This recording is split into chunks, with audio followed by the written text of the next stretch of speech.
afternoon, beloved community. I am Melissa Miller, host of The Chosen Heroes, and it's an honor and privilege to spend some time with you today. And we have a very special guest, Christopher Mettlen, that's joining us. And I'm going to kick it off with a prayer. I know that, I've heard, and even myself, had an uptick in, attacks and such, which is the targeted journey. But, through God, through our faith, and we build up our resilience to fight the good fight. So God, we come before you today and we seek your divine protection and shelter from the spiritual attacks from this targeting experience. And we put on the full armor of God, the belt of truth, the breastplate of righteousness, the shoes of the gospel of peace, and the shield of faith, and the helmet of salvation, and the sword of the Spirit, which is your word. We stand firm against the schemes and attacks of the enemy and declare that every weapon formed against us shall not prosper. And we bind and we rebuke every spirit of fear, doubt, and deception, and cancel every assignment of darkness over our lives, our families, and our homes. And we ask you, Spirit, to fill us with your strength, your wisdom, and your discernment. And we ask that your angels be dispatched to protect and defend us from all harm. And we trust in your power and your promise to be the refuge and the fortress. In your name we pray. So it reminds me of Noah and the scoffers. He heeded God's call and message. And God always favors, the ones that heed the call with him. And today we need to stand strong and firm, knowing that we break the chains of oppression off of our lives, and that we cast every label that we've carried and it's broken off of us. All of those false labels that have come against us, we lay those down. They are not ours to carry. And we stand on God's promise to reclaim our birthright and our mantle, our inheritance.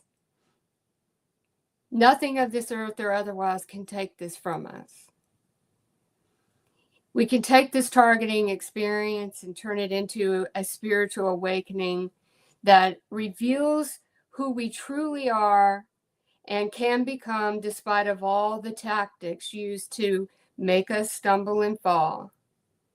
God is with us, and we invite him into our heart and to let his unconditional love and healing consume us, melting away the trauma that we've carried from this experience, the anger, the resentment, the grief, the disappointment, the betrayal that this experience has brought to us. We lay this at God's feet, and we will not carry this pain or suffering any longer because it's not meant for us to carry it. So we give it to him and we trust in him, and we have to believe it and feel it when we pray. This supernatural power that is divine intervention in God's hand against the oppressors that we are subjected to. So we're claiming victory today. We're breaking the chains off of ourselves. And we are in the fight to win it. So I'm going to kick off with some news, targeted justice news for this week.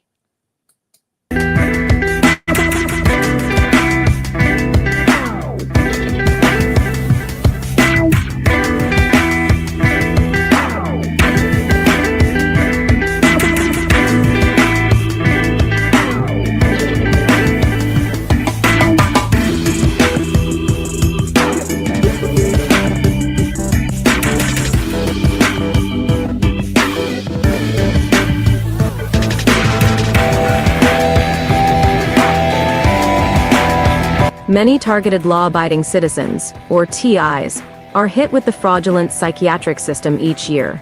The United States government and the deep state are using this system to abuse the rights of citizens. This is being done to silence the dissent, critics of government policy, and whistleblowers.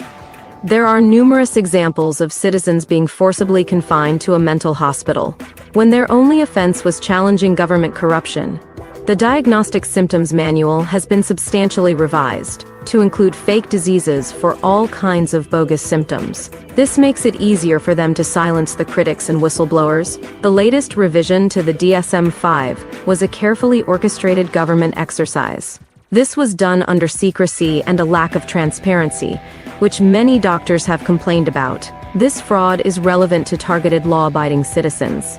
Reason being, to maintain the torture program, the CIA must convince the public that TIs are mentally unstable.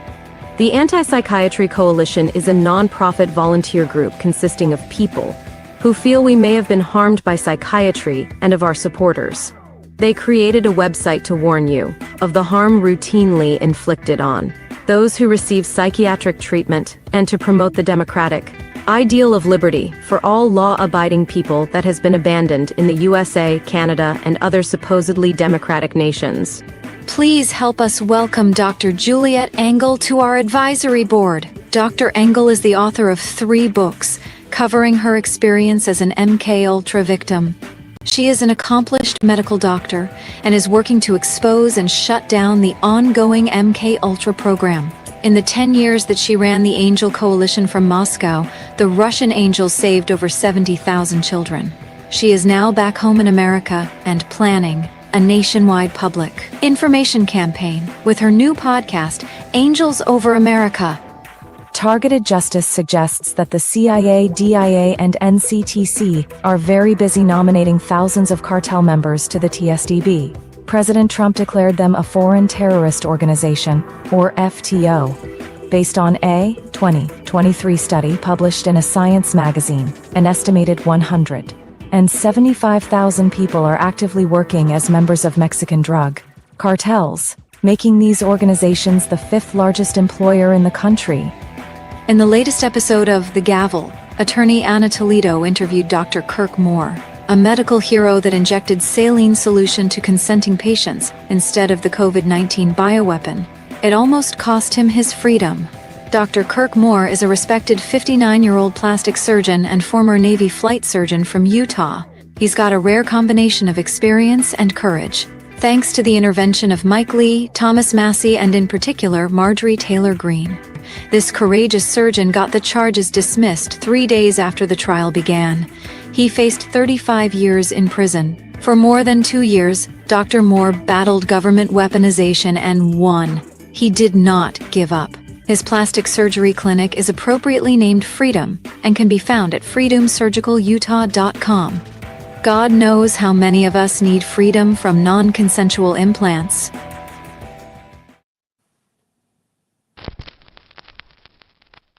Sunday, Monday, happy days. Tuesday, Wednesday, happy days. Thursday, Friday, happy days. The weekend comes, my cycle hums, ready to race to you.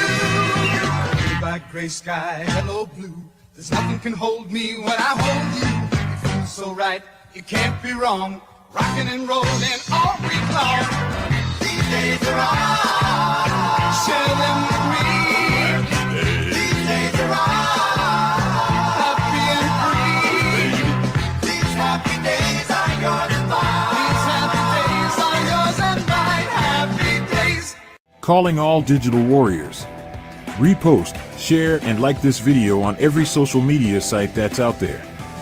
We always looking for some awesome people willing to volunteer their time. Let us know what special skills and unique talents you possess by shooting us an email to tjustice2@proton.me. In the subject line, type volunteer. Looking for more targeted justice content? We have several channels online, 100% free, on rumble.com. Appreciate what we do? We are accepting donations and they're all tax deductible. You can either hit this link to do a quick submission of payment or send us a check to the following mailing address. We are a non-profit organization. We have several different items at our store, ranging from clothes, cups, and merchandise. Either get something for yourself or buy a nicer gift for that special someone by hitting this link. Thanks for taking your time to watch this video. And God bless, and God bless, and God bless. Shout out to Sean for always doing a wonderful job on the weekly videos for the news. So talented. And I'm so grateful to have him as a volunteer for the Chosen Heroes. I don't know what I would do without him. He does such great work. Just an announcement. I saw that there was someone in the chat looking for a group within California. I would suggest visiting tievents.org. Tranquility does such an amazing job of organizing all the meetups, the podcasts, the phone calls, all of the resources, all of the events. It is your one-stop shop of all TI related events and groups. And so go ahead and check it out. It's tievents.org. Upcoming guest to the Chosen Heroes next Sunday will be Ed Zimko. You want to tune in and hear Ed's story. He's such a delightful person, and I'm looking forward to our discussion. And on the end of August, we've got the 31st is Wendy, and she has a podcast called The Butterfly Transmission, which is a podcast for a targeted life told through vision, trauma, and art. Amazing story. We have a lot of similarities, but this has been an international targeting experience with her. So you definitely want to tune in and hear her story. And she's very gifted with her artwork as well. On September 7th, Jeremy Strayer will be joining us to talk about his targeting experience and, his relentlessness not to give up and to just keep moving forward. You want to tune in and hear his story. On August 23rd, I co-host, we'll have another meeting, the Beyond the Looking Glass, the Targeted Survivor Counterintelligence Training bi-weekly teleconference that I co-host with Jamie Rice, who is with Quantum Reality Studies. If you have not experienced some of the teachings of the poli-sci, and this is about reclaiming your self-power and your worth and healing and releasing all of the emotional triggers and the trauma that the targeting experience brings to us. So I invite you. The videos for all of the classes, the teleconference is on the Chosen Heroes YouTube channel that you can tune in and take a look. As always, thank you for your support, and I am so grateful for those who subscribe, follow, like, and share the content on the pages. On the screen is all the different channels for the Chosen Heroes. So before I bring up our special guest, I'm going to read a little bit of information about Chris. Christopher Mettlen began his life as a target in 2004. V2K energy weapons began constantly in 2012 while living in Topeka, Kansas. Christopher is employed full-time and remains vigilant in his helping others whom are suffering daily due to the illegal surveillance and torture. And Christopher became a member of Targeted Justice in 2017 after the adjudicated case in Mettlen versus Kaste. That particular case remains today as an energy weapons gang stalking case in the federal courts. Christopher has been diligent with continued activism for those targeted within other countries such as the UK, South Africa, and the Middle East. Christopher has become a person that is ready for freedom. As a volunteer, the feeling of reaching out to others to assist has amazing healing benefits that has changed the outlook and perception of humanity within Christopher's beliefs. Christopher will forever be in the fight with us to end the targeting program and hold accountability to those responsible. And Christopher achieved a milestone for the targeted community this year, getting an interview and article published by Jim Hoff, founder of the Gateway Pundit. Article was titled Targeted Justice Sounds Alarm on DHS Funded Gang Stalking Programs and Explosive Letter to Secretary Noam. And this was published on April 12th, 2025. And you can find the link to this article on the announcement for Christopher's appearance on the Chosen Heroes on the X page. And it will also be within the description once this video is posted on YouTube, Facebook, chat group, and X and Rumble. So you can get the link to that article there. So without further ado, let's bring our very special guest up to the stage. Hi, Chris. Thank you so much for joining me here today. Hello, thank you for having me. You're welcome. So can you tell us, in 2008 when it all began, so what started to occur that made you aware that something was amiss? I started noticing conversations we're having around me in public, and they would been conversations that I had in the privacy of my own home. Mm.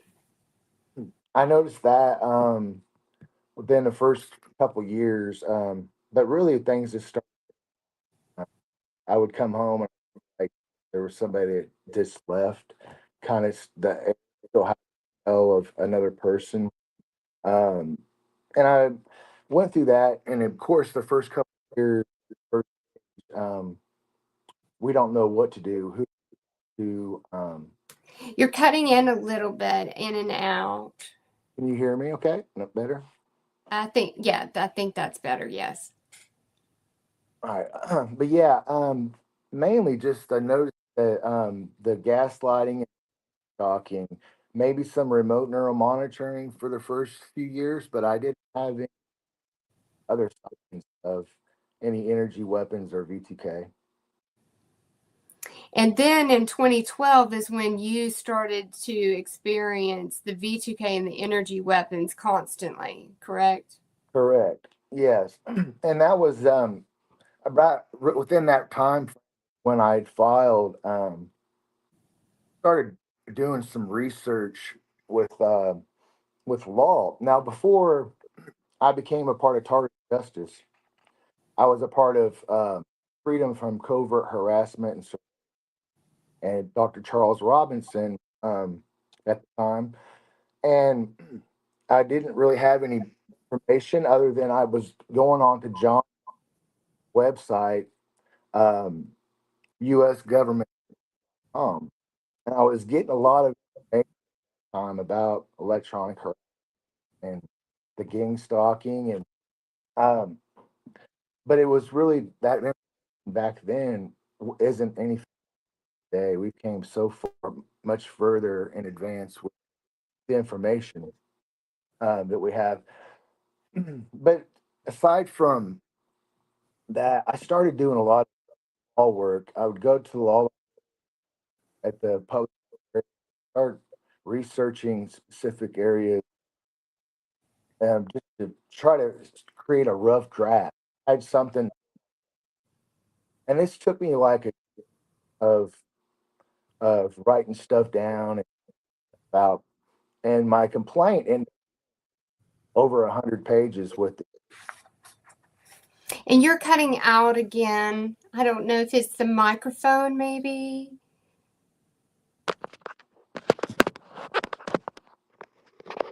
Okay. So I was trying to think where I was at. Okay, I was at a little bit. Okay, so I was going to the library, the law library, and started studying my case and my issues, and I put together to paid the filing fee, and of course I was a pro se litigant, but during the course of this time, um, the courts just ignored pretty much all my requests, and the case was just after 8 months. Well, I didn't have a lot of knowledge with the law, so I knew that there wasn't a way for me to go into the appellate side of law. So I've just kind of been started doing a lot of reaching out to members of the public, going to the Capitol, speaking with legislators, um, people there in the Topeka, Kansas area. Um, but the biggest thing that I've found that was productive and helped me today is documenting and keeping a journal, some type of log where you have your dates, your times, and your issues written down. Um, I can't stress how important it is to start keeping that documentation. But yeah, so what else? Yeah, so can you describe, like, just give a general summary of what was in this was a lawsuit against, was it the FBI? Yeah, And just a summary of what you stated as the complaint. all right. So I had um and placed a memorandum into the FBI's office regarding this electronic harassment and stalking. Mm-hmm. And when I placed this memorandum into the FBI's office, uh, the following day they sent an officer to my house. So they sent an FBI officer to your house. Yeah, a JTTF officer. And when that JTTF officer, he had paperwork to civil commit me to a psychiatric hospital, and I was there for 4 or 5 days underneath doctor's care at the psychiatric ward. Upon completion of being from the psychiatric unit, that I was charged with You were charged with a criminal what? a criminal threat, a criminal threat, and they kept it state. They didn't make it effective, even though this memo was addressed to the FBI. They kept it on the state level. So I kind of got through that. So not only did I complain about the harassment, but I also was targeted by the same official that I brought it to. So, and that's a lot of what we deal with today, and pretty much everybody that's ever complained, they just have ways of dealing with you. So when you filed the complaint, did you do that in person? And then the very next day, somebody's knocking on your door to take you to the psych hospital for evaluation. Right. Wow. Yes. And it happened all within a little bit of time, within a couple weeks period of time. It was almost as though they knew what my decisions were when I filed the case into the federal court. I had already came to terms with me being targeted for the last 10 years, and I was already at a point where I had to do something. And here we are 12 years later, and I'm Mm-hmm. still doing it. So Mm-hmm.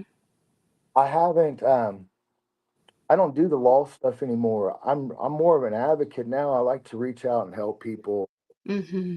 rather talk to somebody on the phone rather than a text message or an email, because a lot of times you can communicate with somebody and get a lot more information in a little bit of time. Absolutely. Well, certainly commend you for, the advocacy that you do for this community. I know I've spoken to many who have complimented and said that, you've helped them. And with that, can you describe, okay, so you are admitted to the psychiatric hospital for the testing. I'm sure that was just, talk about such a violation and overreach and injustice you know that, you know, this, you're getting put into like this facility to get the testing, but then your testing revealed what? So they couldn't keep you, right? Because, you know. Right. They weren't able to keep me because they didn't find anything wrong with me. Mm-hmm. Um, where they asked me if I was hearing voices prior to my release. I told them no, I wasn't hearing any voices, because if you answer yes, Mm-hmm. do whatever they can to place you on medication or Yeah. keep you. So kind of at that time, I was scared. I didn't know what they were trying to do, even though I knew that they either wanted to determine me to be crazy or they wanted to place me. Both things happened, you know, and so anyway, yeah, I was completely violated, and this I went through a lot of years of holding resentment and holding grudges, and I would see my ex-wife's family and in the way a lot with the targeting, and I just started narrowing down what my real issues were, and I would of course write it down, and then I'd come back in a couple weeks and I would read my problems that I wrote down, and it was like they weren't an issue anymore. I'd already moved on to something else. Mm-hmm. I didn't start to prioritize what was important, because once UK and the energy started coming, felt like I was lost hope, you know, and I felt a lot of despair. And the family, of course, turns on, and nobody believes you. Mm-hmm. Go through that. It's like we were talking earlier about the stages of targeting. There's so many stages that we, and it's once we get to the we already have that and because we already been through a certain that that stage, um and it doesn't make it as difficult for us to have to deal with, especially the gang stalking and the gang. I guess that's something that I've been able to adapt to more today than I was the first 5 years targeted. Yes, in the beginning, just as you said, when I had, you know, worked at a company and you know, started to reveal findings that were impacting others, these people were very corrupt, and obviously, you know, I didn't realize how well connected this multimillionaire was, but he has a seat on the HPD Foundation board, and all of these other, all into the politics within this state. He's heavily involved with that because of his funding to them. So, you know, it started out in the environment, like you said. In this environment, only what was shared at my home with my elderly mother, it was conversations between us, those started to get repeated in that environment. And I had people who were, you know, trying to take sympathy on me, knowing what they were doing to me, saying that they themselves were having to cover their TVs and all of the, you know, unplug everything at home, and that they were being coached to do this to invoke a fight or flight response in me and to make me seem unstable. And that the more I reacted, that one of those leaders was saying that they were doing a good job and to keep it up. So that's what happened with me. Now, for me, I know where all this originated from because they didn't know how much I saw, and it was a threat to them, and they were trying to silence me. But it's very earth shattering to those who have always done good and done the right thing. And then when go to the police or the FBI because they're supposed to be the ones to protect you, and then they're a part of it. I had HBD threaten me, saying that they were going to put me in his vehicle if I called one more time to complain about this company. Did I not know who I was messing with this multi-millionaire? He had that reputation that nobody messes with them and succeeds or survives, right? So that's what you're stacked up against. And you're like, well, what in the world am I going to do when my odds are stacked so against me and for the perpetrator and, the one that has no respect for life at all. So I think that going through that, I mean, your whole world implodes at that point. And it's just, I can't say enough that if God hadn't intervened with me about, because I was at a very low moment, that if I got to the root of the gaslighting and why it was hurting me so bad and tormenting me so bad, then it wouldn't bother me anymore. So that's what you kind of have to do in this whole experience. And you got to zoom out and look at it for what it is. It is patterns, and it's gaslighting, it's manipulation, it's coercion, it's threats, it's all of the things to elicit that reaction or to spark you into some behavior that can get you easily labeled and classified in some way. And so what? So what if you do get labeled and classified something? You know the truth. God knows the truth. And there's a whole community that knows the truth. And it's so important. We've been trained since, about people acknowledging us and being seen. And we go into not being seen or heard. And that's a really hard place for people to be because we know the truth. So how did you, in those beginning phases, you got family turning on you, you're trying to report this behavior that is being done against you, and then the next day you end up being taken away, against your will to be evaluated when you are sane and have done nothing wrong. So can you give some advice?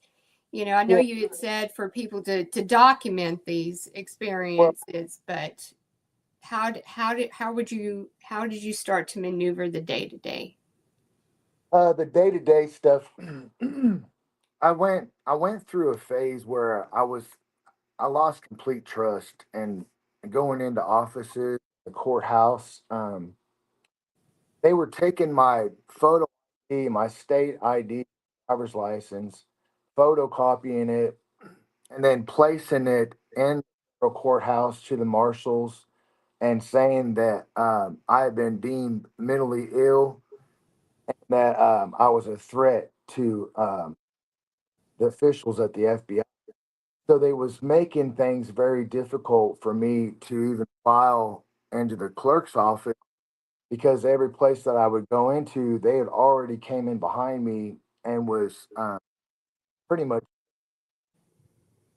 trying to do whatever they could to discredit why I was there. Mm-hmm. And when I started realizing that, um, it didn't stop me from continuing on, but what it did was it made me very cautious.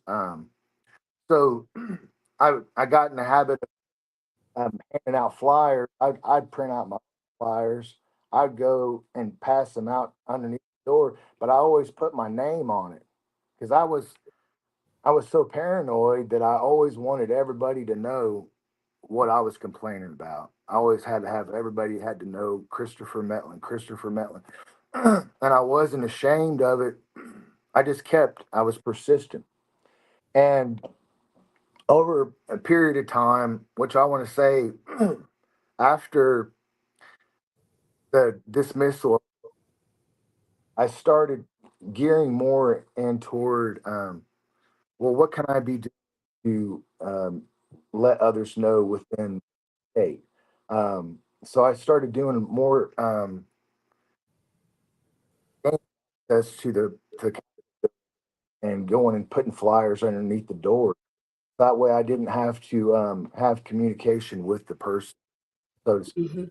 I could go in and do that, and that was beneficial to me, case, but it's not beneficial in shutting the program down because we're in a two different aspects of trying to do this on your own and within the state.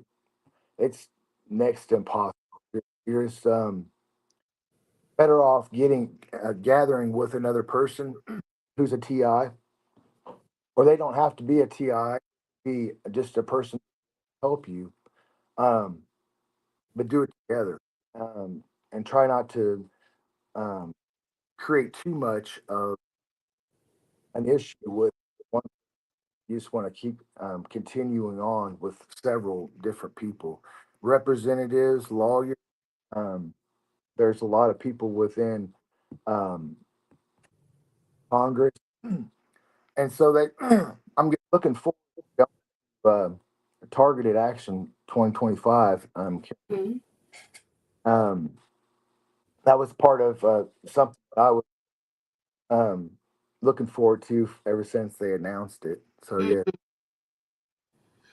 Yes, so that is coming up pretty soon, the first week of September. So, and you had mentioned you and Sterling Battelle, who he was a guest on the Chosen Heroes, and he's a firefighter that is targeted in Kansas as well. So, and you and Sterling are going together to DC, right?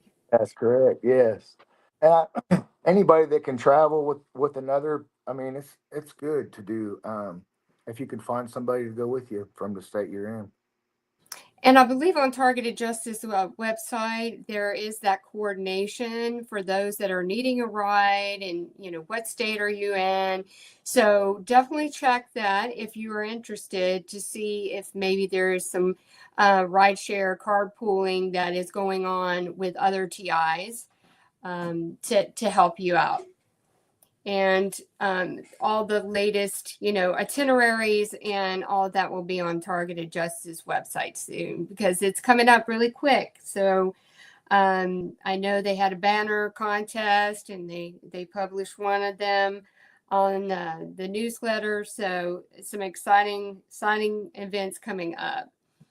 So can you tell us about you were able to get in touch with Jim Hoft, and he wrote an article, which I've got a screenshot of the article on the screen there, and that was such an amazing win for this community to get this publicity about the gang stalking, um, the funded gang stalking. So how are you able to do this? So many have tried, but you were able to succeed in getting in touch with him, and he is such a creditable uh, author and the founder of Gateway Pundit. Right. Well, I tell you, I have learned to be a copy and paste king. I print and paste everything because it's so much more difficult for them to, when you're copy and pasting, that happens so quickly with the link.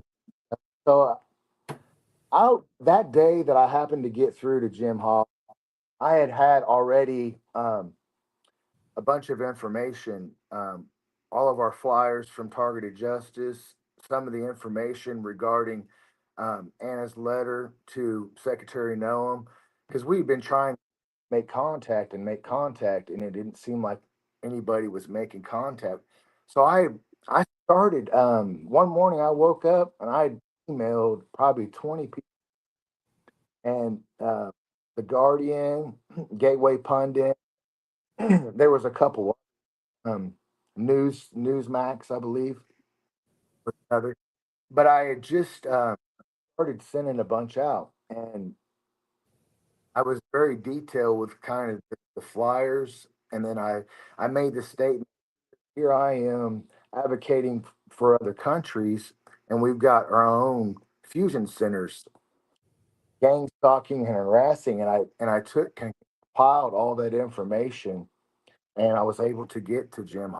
And I was so thankful that he posted it, and I thanked him. Mm-hmm. It's a great article, and again, the description of this podcast once it posts on YouTube and Rumble, you can get to the link to the article, or you could just search on Google, Gateway Pundit Targeted Justice. It'll come up right away. So kudos to you for that. So you started volunteering with Targeted Justice in 2017. So did you just find out about them at that time, or had you known about them and then decided to reach out and volunteer? Well, during the time when I was still kind of with free harassment surveillance, and during the time of 2017, Targeted Justice was still in the early stages of gathering information. So we hadn't quite put together the full website. I think there was just a news tab or something for a while. But Mm-hmm. I started gathering stuff that they did put on the website, and it was making more sense in my situation than from everything else I was gathering. Because I had been targeted for 12, 14 years uh, prior to 2017, and I already had a lot of knowledge about what was going on with me. So when I started researching the website, seeing all the pull downs for the different information, I was like, well, yeah, this is all spot on, all correct information.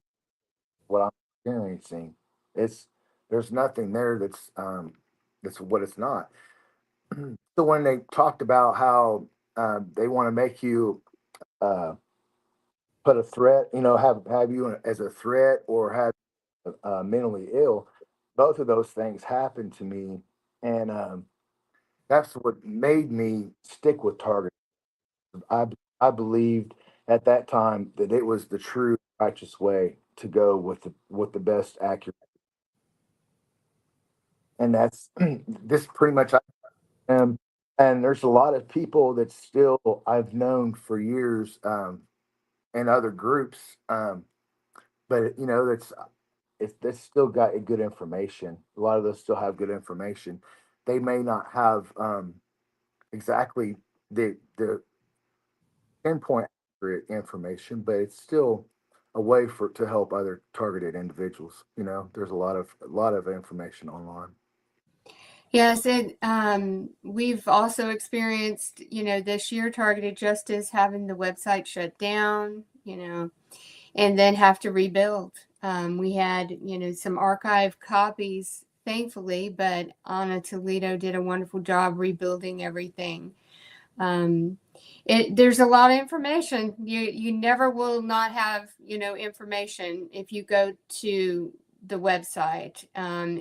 It does help, for those who have people who are in doubt or question of the validity of what you're saying.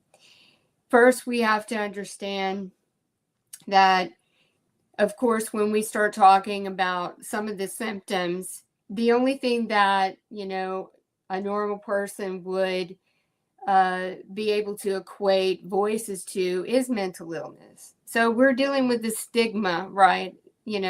Which it's like the perfect hoax of what they've done to us to get us classified into that category of it being, mentally ill or, unstable. So providing information to those that are in disbelief, and it helps. There will be some that will still be skeptical or not fully on board, but then podcasts and teleconferences, tievents.org, it's too many people for it to be denied. And I think that's it. And you have to be patient too. For some, it's just going to take some time. It's a lot to absorb. And again, not fair that we have to think about trying to get some, buy-in and belief from others what we're going through. Nobody will understand what we are subjected to on a daily basis, 24/7, other than somebody who has gone through it. And even though our loved ones may not be going through it and they try to give us support, they still don't fully understand. So we have to give them some grace in that too, because it's so wild. It's just like it's sci-fi movies, the things that we've seen come into real life, the Minority Report, surveillance, brain hacking, all of the things that are going on.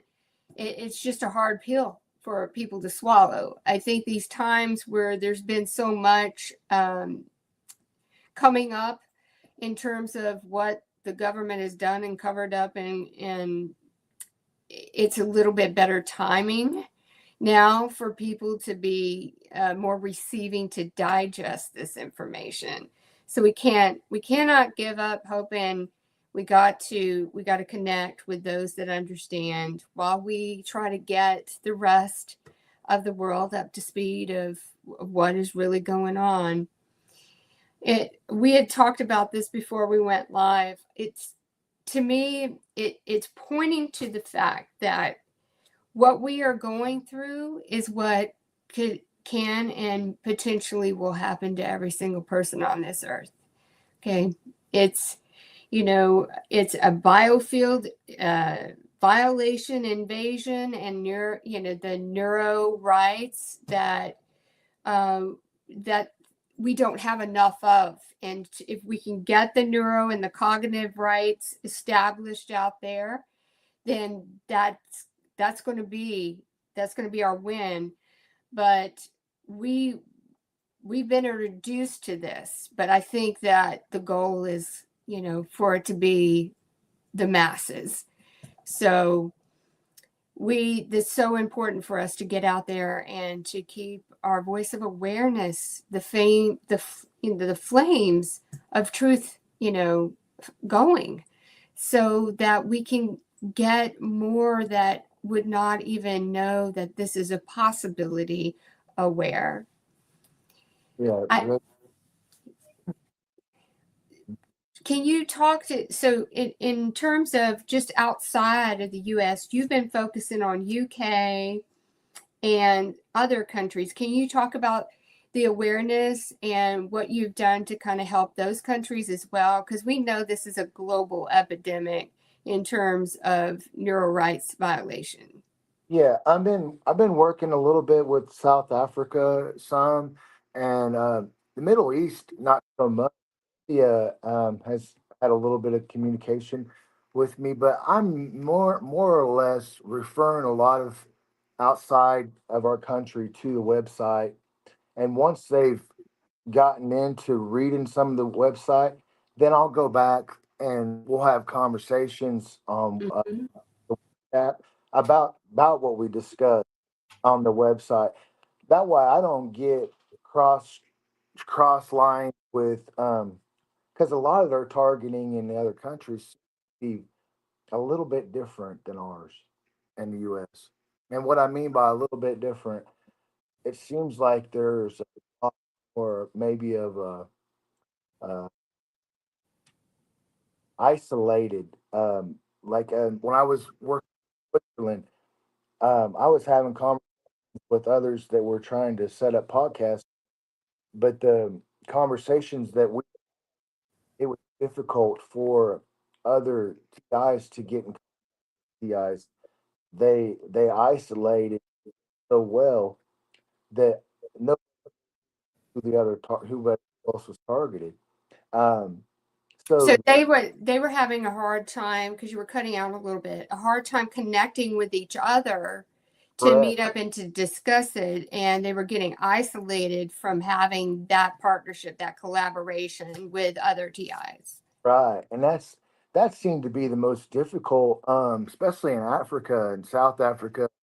A lot of their tribal council type of establishment, and like a pyramid type of bidding that they do with their smaller provinces.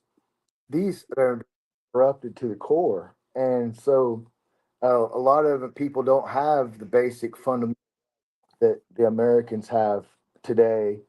And so when you don't have your basic rights in some of these other countries, then it's difficult to ask for a privilege or try to help targeting, because it's like you're going to have to go much further. Does that make sense?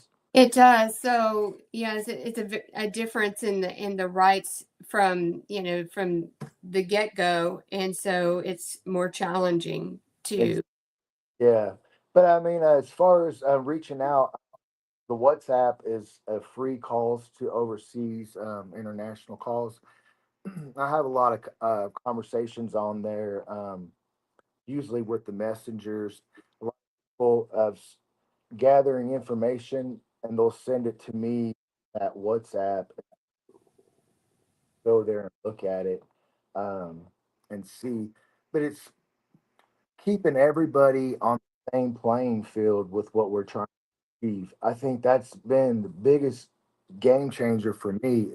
Try to be as accurate as I can across the board with the information, and keep sharing it over and over with different people, targeted community, because eventually it'll all just become like a fluid, a liquid. It all flow together, and Mhm. everyone has that same information.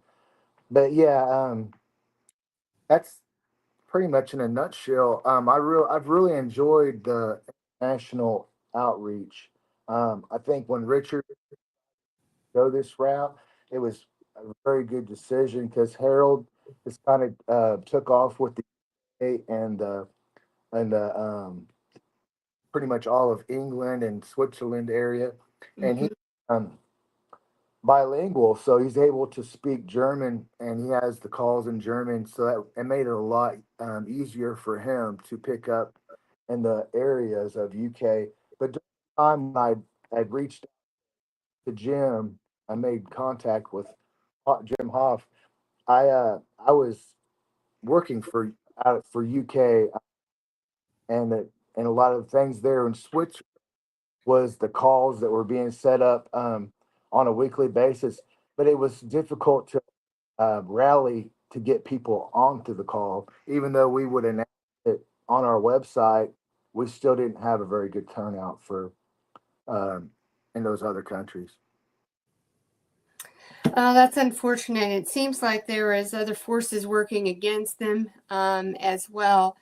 And Chris had mentioned Harold, and that's Harold Brims. You can find his information on targetedjustice.com. On Rumble, he has his own podcast as well. And as Chris stated, he is bilingual. Harold was also a guest on the Chosen Heroes also. And for those in UK and England, and Germany, right? Yes, for him as well, those in Germany. Um, Again, he's bilingual. I would suggest reaching out to him because he also books, TIs on his podcast as well as the Chosen Heroes. So, what would you say is like you feel that would be the greatest win that we've achieved this year? Maybe your article that you got published. And the next question would be, what do you feel would be that major door opening for at the government level of awareness of the targeting program? What do you think it's going to take for it to really get visible? Well, I think in terms of us staying focused with the Senate Intelligence Committee and Homeland Security Committee, I think we can start more in tune as long as we can get some type of legislation passed and get a better oversight team for the specific areas of that we're having to deal with the targeting program. But I believe it's going to be directly just within a committee within DC. The Justice Department having all of these different three-letter agencies under them. I think we posted something this year saying the justice was, or excuse me, that the Justice Department was the most corrupt that we have, based on the research that we are. I think this year Targeted Justice reached 21,000 subscribers, and that was a huge thing because it took us a little while to get those 1,000 subscribers. But yeah, I think that I got out the publication was important. I don't really know how much coverage it got. I think the Gateway Pundit had an average of 2.1 million subscribers to it. So if it made that much coverage per day, then that's great. But I don't really know how much coverage it actually.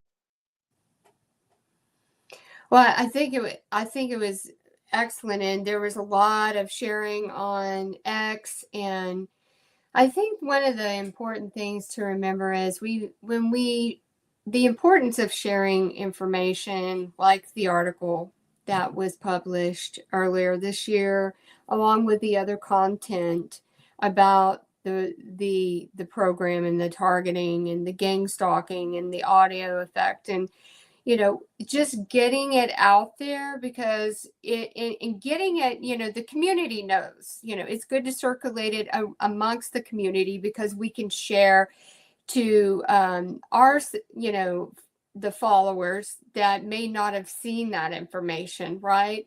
And then we have the internal community, but it's very important for us to share outside of our community, so that there could be someone who is going through this themselves, and they're like, oh my gosh, you made their day, because they finally have something tangible, acknowledgement to relate to what they're going through. And then you could reach somebody who isn't aware of this, but is open minded, and will then, begin to learn more about it. So we can't, when we're getting new people engaged in awareness about what is happening to us, that is a win. No matter if it's 100, we achieved, breakthrough of getting someone aware about something so covert. Because at every angle, when it comes to media and these journalists, even though they say that they're independent, they don't want to touch it. So, and it begs to question, why are they so afraid to touch this? And is it because they know something will happen to them? Are they getting, hush money? There could be all of these different factors. It takes a brave soul to do what's right for humanity, and to take that step forward. Because if you don't, then we all lose, right? And if somebody is in power to reach millions of people, and they still choose not to speak on something that is impacting hundreds of thousands of lives all around the globe, and they won't take it, to me, they are not made of the same stuff that I am. Okay? Because I always have been the one. I will root on the underdog, right? And I was the underdog. And when there is injustice, I always raise my hand, and that's what got me targeted. And I don't regret it. I'm still, out, you know, telling the world about what is going on. And in this last year, more publicly than ever before, because I'm on this podcast speaking about it, and inviting people who have had this happen to them to speak about it as well. Can you give some tips, and guidance to those, with our community, that you feel that, I know for me, we've been in it a long time. Mine's from 2012. Something that you feel that you wish you would have known at the beginning, in the first couple of years, that you know now, to help try to cut through some of that, that grief and suffering, and for someone else. I know some of it has to go through its own natural process, but is there some things that you wish that you would have knew in the beginning that you know now? Don't worry so much about um, small things, such as trying to collect tag numbers or trying to constantly take pictures of people around. Yeah, it's important if you have a body camera and you're wanting to be out in public. It's a way for you to stay safe, and you're still able to keep everything around you for what's going. If I was to ever go back, I have I used to write down all these tag numbers and had all this, but and they just switched tags. They have different tags, so it really doesn't do the uh, tag numbers, even though register he'll still have to a person. It's difficult for us TI to figure out who was driving that and prove where it was at located. Um, so a lot of TIs that I've talked to, they'll get into the way of their targeting, and yeah, it's important to your handlers and the people around you. But for the most part, things that I've always was aware, when I look back at the coworkers and the places around, people that would work there, and places that I would go to, gas stations or um, just it became very very fluent in what was happening. But you can beat yourself up by overthinking it, Mhm. because you can sit there and really zoom in and zero in on one person, but it's the neighbor down the street or it's somebody across town. It's really not going to help. And I think if I was to ever go back and get information, I would be wanting this information right here. Start writing things down that you know are important to you. And if you have a problem or something that you come upon that you can't figure out, write it down and come back to it in a few days and see if it's still. Because a lot of times our V2K is telling us something about somebody, and they run it so much that we actually start focusing on things that we shouldn't. And it's a big distraction. So, electronic harassment with the energy weapons, I found that I take Epsom salt baths and I take a lot of tea and multivitamins. Um, I've got an 11-year-old granddaughter who lives in a home with me, and so I never set up the silent night in my home with the child here. I didn't know doing it, so I've been just taking my care of myself. And when I'm sore, I don't. I always have to give my body that extra time um, to heal, and sometimes the bottoms of my feet from the pins and needles and the energy, they get so sore that I have to use the Epsom salt. Man, it's difficult, hard to stand up on your feet throughout the day. And I'm a forklift operator, stand up forklift, and it's a 12-hour shift. So they target the bottoms of my feet, and I wear safety toed shoes, but I always have to buy the nice insoles to put in, as if not, it seems like it's very painful after 8 to 10 hours on your feet, and they're having inner legs and the bottoms of my feet. Um, but I'm sure it's a lot of people it's targeted the same way, especially if you work on your feet. Um, they'll start targeting your lower back or your legs, and you get really sore. They know exactly what they're doing. Mm-hmm. Yeah. Yes, for me with the feet, um, I use castor oil. I don't know if that oil just has some way of not allowing that sensation to be so great. Um, but I've been using that, and it does have benefits like for your feet. Castor oil will, if you'll put them on the bottom of your feet in a sock, then it helps, with softening your feet too. So it's like a twofer, but we just have to get really creative when we're going through these aches and pains. Like you said, that the back of the lower spine, the neck, and get on the side of our neck is our vagus nerve. So that's the vagus nerve controls everything.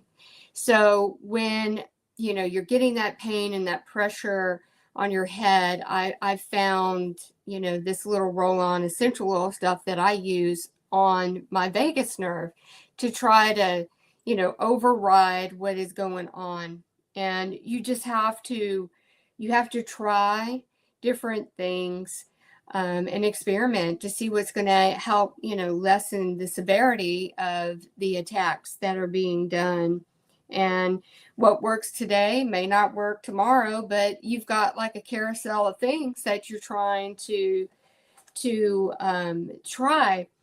The biggest thing that they do is especially with auditory effect and everything, it is a distraction, right? And they're almost trying to rewrite your own truth and your own memories, by gaslighting you with things that are not true. So it's always important I think journaling kind of helps, especially if it's in the beginning stage, because the truth.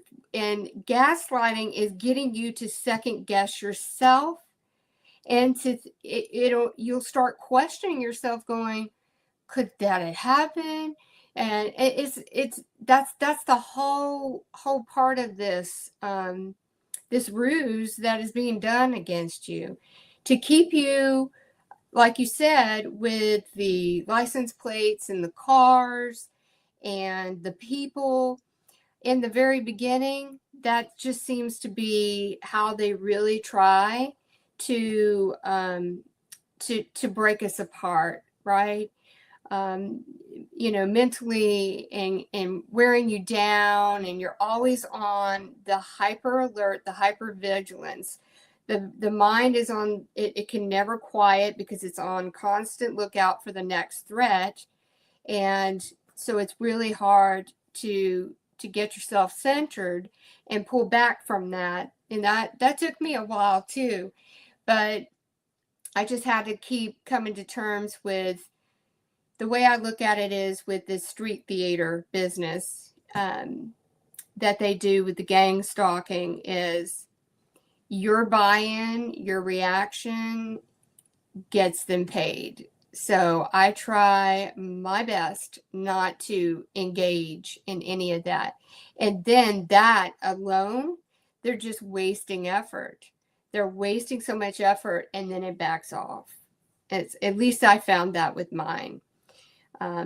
And then over the years, it's just been the auditory and the directed energy, the brain fog, of course, when you get hit and everything, and the bodily attacks, and just trying to not let it rule your whole day. Because when you give it you open the door and it gets its foothold in your day, then it's hard to get it back out the door. So it's always best to negate that in the beginning as best as you can. Right. Yes. And that, when the very beginning stages for me too, I used to notice people, they would have those laser pointers. And they would either be the green laser pointer or a red one. Mm.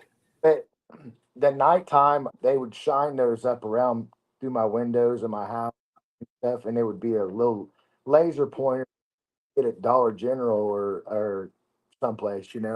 Um, and they were just small ones, and it was a way for them to play. Because I always thought it would like me be maybe a gun scope or something with infrared, because there'd be a little red dot on my wall, and it would Mm-hmm. disappear. Mm-hmm.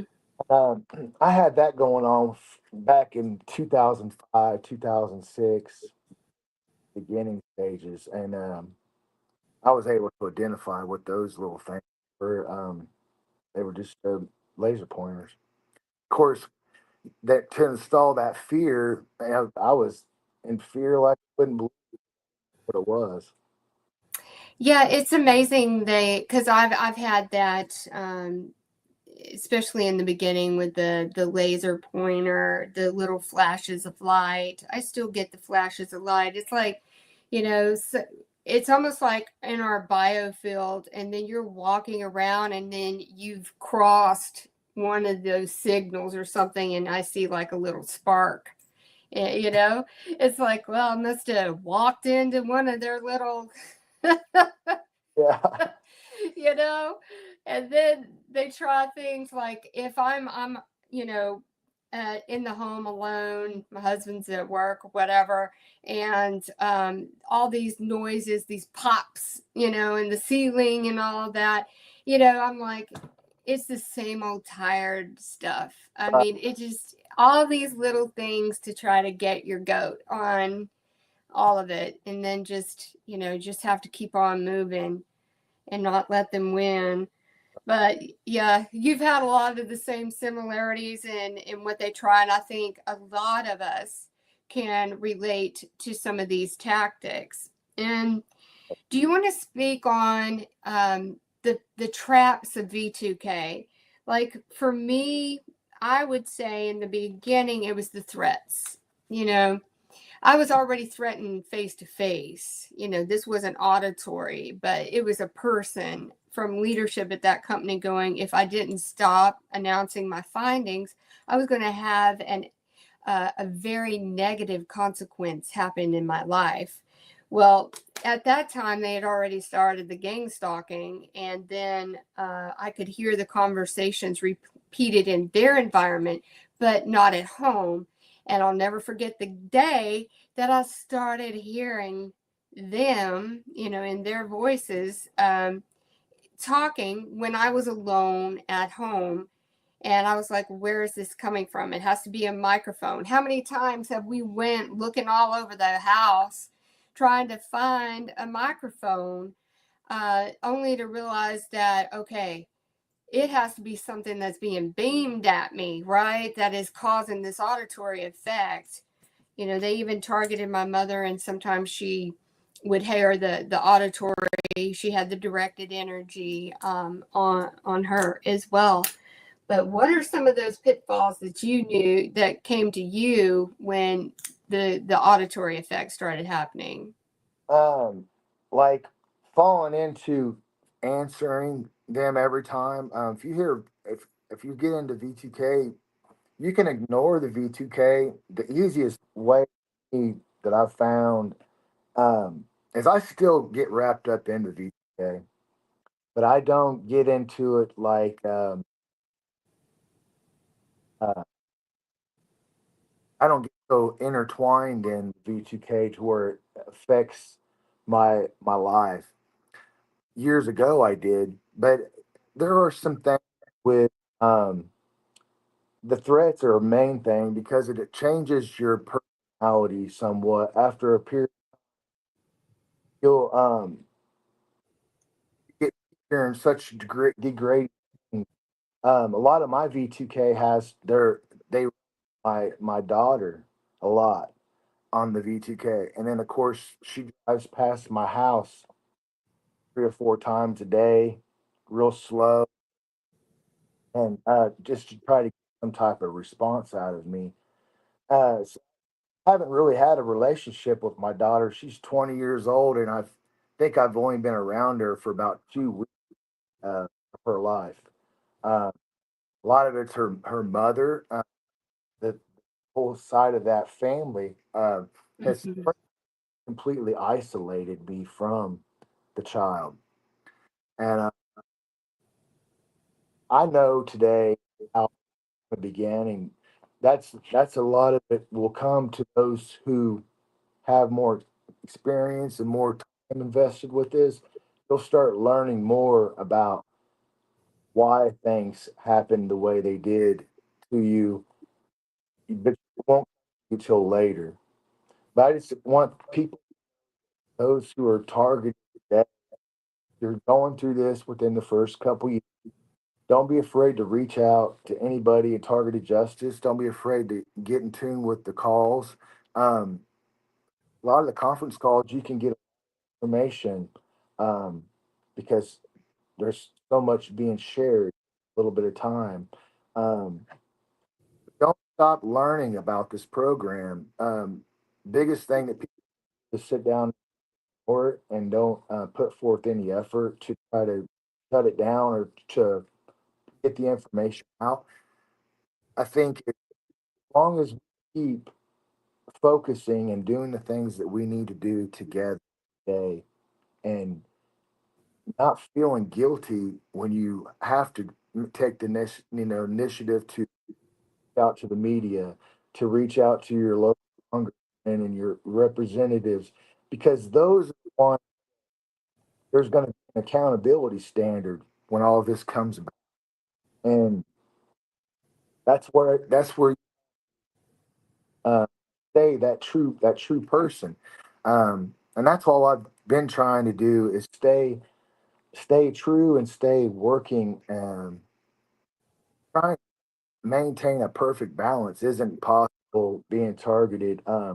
But I am married. I got a job, and we we own our home, so we're doing things that normal people in society do, uh, trying to keep a balance. And I think I struggled with that for years. I didn't understand, and I kept asking myself, why did they choose me?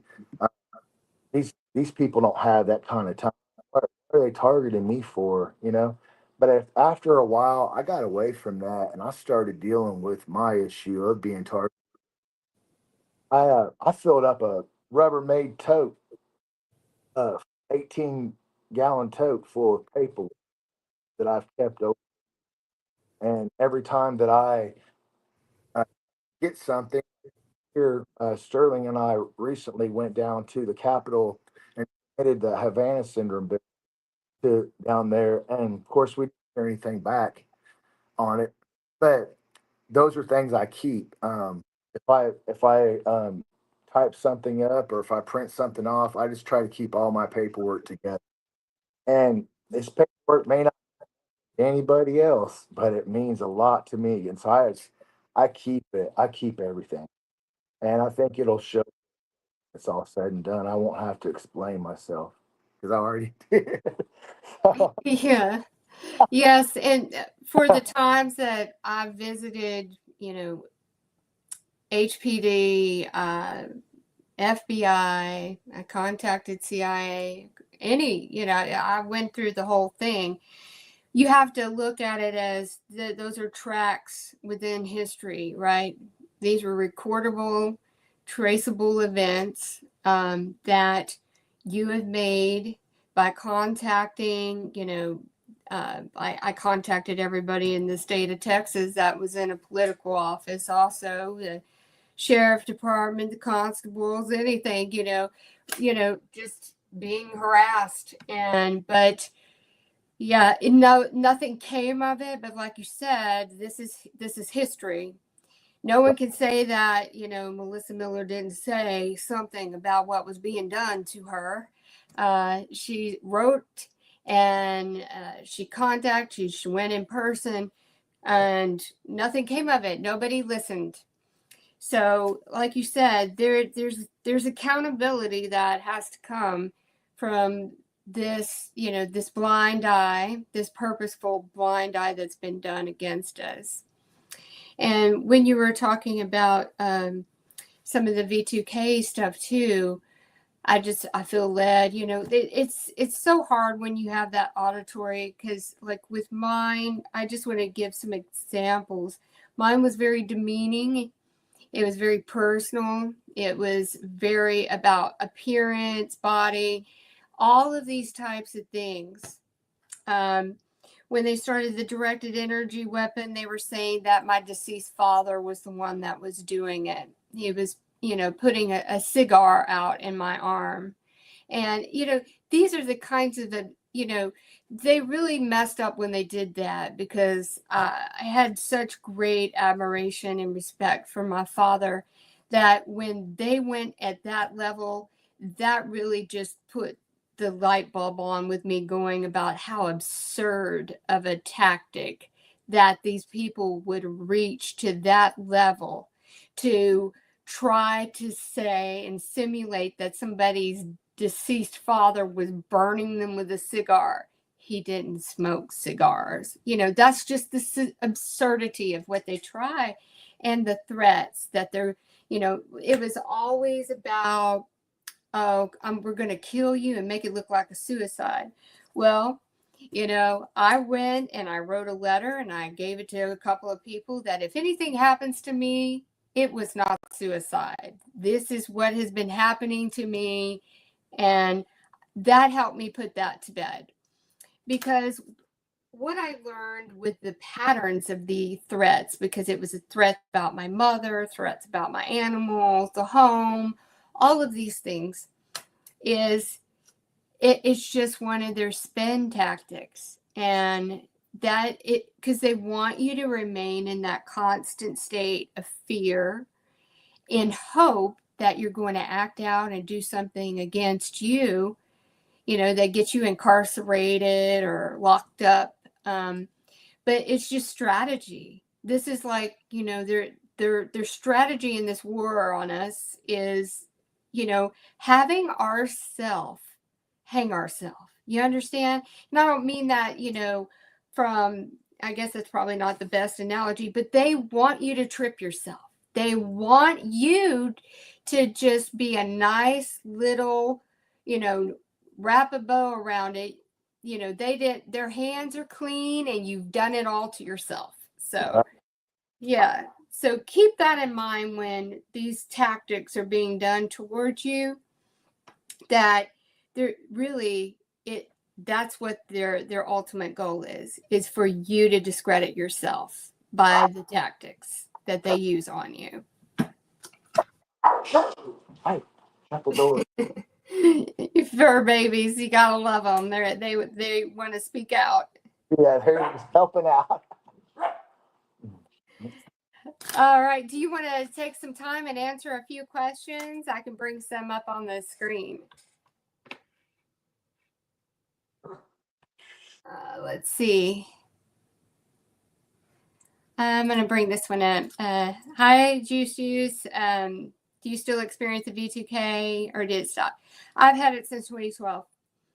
But what I have learned to do and become quite good at mastering is redirecting sound. When it's constant chatter of that nature, the best thing that you need to do is ignore it. So what you need to do is be able to focus on something in the background or engage other sounds like music and such. And then for me, I'm hypersensitive I've always been hypersensitive in my hearing. So for them to do this to me, it was pretty, world exploding. But you have to get to the point to where that V2K is like a TV in the background that you don't care, what is on. It's just noise. It's in a busy restaurant and there's, people having conversations around you. That is it. You have to get to that place. Like, it doesn't get to have space in, in your world. It's just this background noise. And once you get to that place of being able to, now sometimes, they're like vultures. If you're having a down moment, they're going to start circulating around you, right? And they're like really going to start honing in. Or if you've had some reactive, experience or something happen in your day that wasn't pleasant, here comes the vultures, right? The peanut gallery is what I like to say. They're the peanut gallery. It's that wonk, wonk, wonk in the background, but you can't engage into it. It is so, so critical to find your methods of disengaging and ignoring it. You've got to starve it. And that's going to, then you'll see it lessen on you, because they know that no matter what they're doing, they're still going to try. They're going to try to throw that pebble, see if they can get that reaction, but don't take the bait with it. All right, let's see.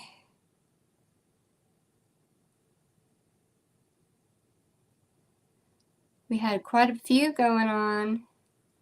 Oh, okay. Here's Darren is asking, does the Silent Night work for your V2K, Chris? I haven't been using the Silent Night. Melissa, you had Silent Night, don't you? Is it? Yes, one of the key things with the Silent Night, I use it at nighttime. I can't use it during the day when I'm on the computer, doing work, because it'll, it is a signal. So it kind of interferes with that equipment. So I keep it at my bedside. I have like a little table. The key with that is, to me, it helps a lot. It really does. But you have to kind of maneuver and, keep moving the position of the antennas so that, it's not the same all the time. Because once they know that it's in a certain location and you've got it in that position, then they try to work around it, because it's always in that position. So I would say a key success is to move it around a little bit so that they are not going to know, our plan for what position it's going to be in. But it helps me out significantly.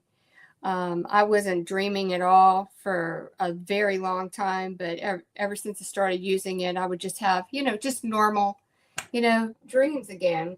So for me, it has helped.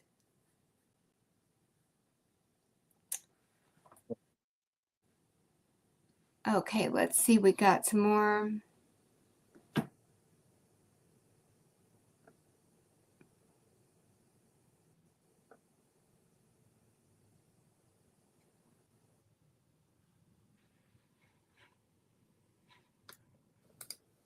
Okay, Seth Sap says gang stalking could be a psychological symptom from frequency weapons. Chris, you want to take that one and respond? Yes. And a lot of the gang stalking is right. I think a lot of these gang stalkers and gaslighters could very possibly have the subliminal stuff going on, or they've got just very susceptible to the opinions of us. Like, I could imagine myself with the VA and how things were when I first started, and how gullible I was and naive, to not understand, and I was just like almost doing everything that they told me for the first few days, completely disoriented and just in shock, because you're going through it. But when it comes to gang stalking and this DHS fusion operations, 80 fusion centers within our country. Most most of our my gang stalking, I would have to say, is from fusion center, Citizens Corps, Neighborhood Watch. It's all part of this state of Kansas. As far as it being other, in way in other states, uh, hey, sorry. It's okay. All right, so but yeah, most of my things, I believe, is through the Fusion Center, Core, Neighborhood Watch, with Kansas. You get into into different type of things, probably the same situation, a little bit, more of a magnitude than smaller communities and towns. Mm-hmm. All right, I'm going to bring up one more here. Enough Corruption says this heinous, illegal, torturous experimental program is an all-inclusive and does not discriminate. Absolutely. Yeah. I mean, all different walks of life. It does not discriminate at all. It could be, there's been doctors, lawyers, whole mixes of all types of people all around the world. And it would be, it just makes you wonder how some are selected. Is, what's there's so many hypotheses of how. In my case, it was related to, I strongly believe it was all related to working for a corrupt business and speaking out. Some lines are more blurred, and it's like it could have been something much longer than what you're aware of when it really just started to reveal itself. In a lot of ways, I feel like from childhood, all of the experiences that I had was kind of preparing me for this. As a child, I was heavy set and bullied, so that I knew how to speak up for myself and to defend myself, right?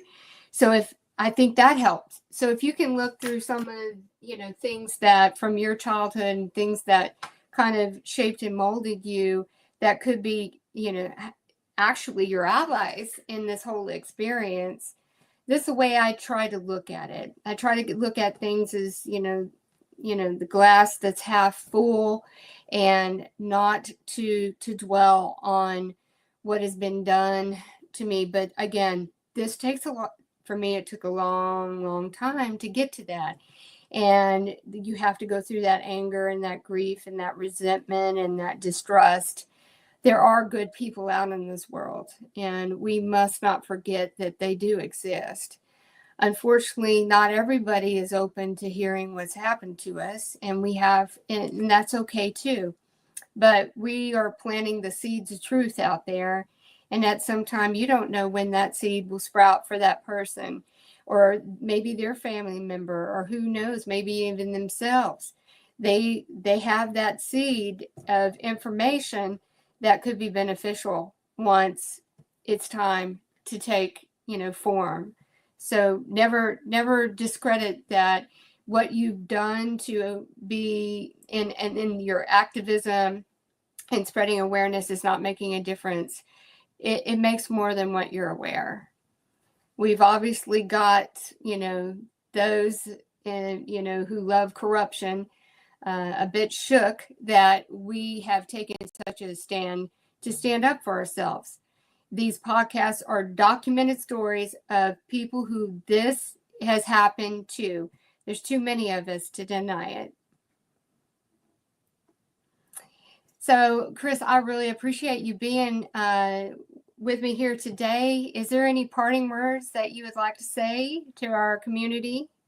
I'd just like to thank everybody for coming on and taking the time to listen. And I appreciate each and every for putting forth the effort to program shut down for us. So this has been quite the battle. I'm still here like 22 years. This I lost hope for a few years, but I'm back on track, and I feel I feel good today. I feel a lot better than what I used to feel. I used to be stuck myself all the time, and I'm out myself today, and I feel that helping giving me a lot more of my personality back. So yeah, thank everybody. I want to thank everybody, and appreciate you, and thank Targeted Justice for all they do. And thank you so much. And if there is anybody that would like to ask you any questions or reach out to you, are you able to share, a way or a social media or email if anyone would like to reach out? Yeah, anybody can reach me at cmet, METT, at proton.me, or I'm on Facebook and True Social accounts. I don't get a lot of True Social. It seems that accounts hasn't been very good, but I'm also on Facebook. You can reach out to me and add me as a friend. I have a lot of people on Targeted. I appreciate you offering that to the community. Sometimes it just takes, just someone with a compassionate ear to get you through a moment and to answer a few questions. Those of us who have been subjected to this for a number of years, helping out those that are new to it. And we know how frightening it can be. It's a gauntlet, but hang in there and stay strong. And we appreciate all your efforts and spreading the awareness. And again, thank you, Chris, for joining me today. And God bless you and all the work that you do for advocacy for our community. And thanks again. Thank you, guys. All right. Bye.